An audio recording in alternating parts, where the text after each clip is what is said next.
great to be here at Enlit Africa. We had a really interesting panel discussion on innovative funding models for energy projects in Africa.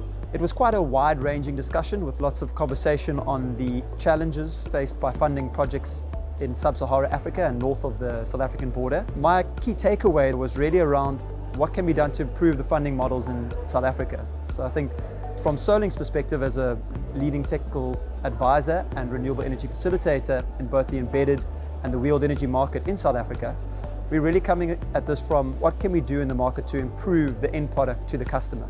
So how can, at the end of the day, the companies in South Africa procure power on a cheaper cost basis and on a lower risk, more flexible basis. Historically in the market, the banks are requiring a higher level of fixed long-term commitment for funding of wheeled energy projects in South Africa. In the wheeled energy space, we really see an opportunity for the funding model to be adjusted and for the banks and the equity funders to take a shorter-term view on the requirements of the off-taker.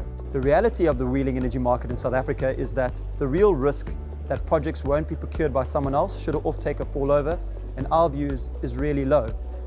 If you look at the macro picture, there's an over-demand for cheaper renewable energy supply, and we are constrained by the grid. If an off-taker exits a wheeled energy contract, there'll be someone else in the market who'd want to procure that cheaper, low-risk power. The other area of interest that we discussed on the panel was the latest changes in the battery energy market. What we've seen with the rapid decrease in lithium-ion battery costs is that the battery arbitrage business case stands on its own 2 feet, and this is really opening up a whole new avenue for finance projects. We've seen 2 interesting options. So one being a financed lease model where a financier will fund the capital costs of the project and then lease that project to an off-taker who would then pay a fixed monthly fee for the usage of that battery. And the second option, on a per kilowatt hour basis, where a financier will fund the project and sell the power to an off-taker on a power purchase basis, particularly on the peak tariff period. The battery would release its power during the peak tariff period and then charge during off-peak overnight and at standard power during the day. Given how new that model is, we still see a large scope for there to be new innovation and better access to those type of projects to the market. The key changes we've seen over the last 5 years have been the policy adjustments dealing with wheeled energy, and we've really seen that this market has opened up substantially over the last few years, and there's gigawatts of power being procured by the private market in this space. The issue that we're seeing is that there's an historical hangover of the behind-the-meter embedded projects and how those are funded that is being carried over to the wheeled energy space. Off-takers were required to enter into long-term power purchase agreements, given the reality that generators couldn't move that power anywhere else.